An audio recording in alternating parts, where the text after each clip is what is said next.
When a rocket lifts off from the launch pad, the engine exhausts fire hot gas into the flame trench.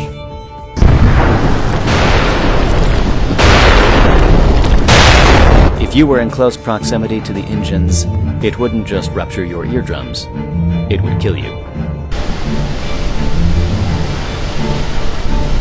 To avoid damaging the vehicle or putting the crew in danger, NASA solved this problem by implementing a more effective sound suppression system.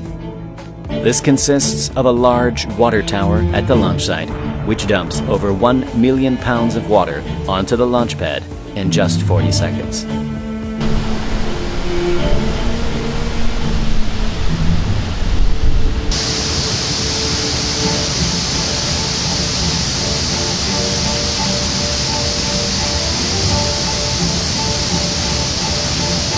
Dumping this much water onto the launch pad not only protects the rockets and nearby buildings from intense shock waves, it also stops any fires that might be caused by the rocket's exhaust.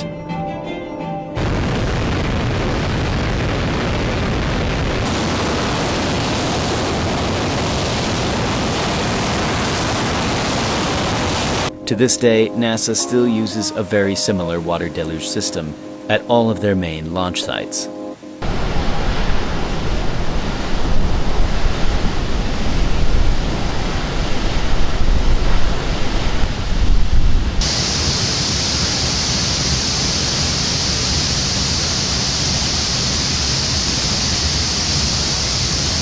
So, although rocket science deals with some of the most complex engineering challenges, it's interesting to see that some problems can be solved with very simple solutions.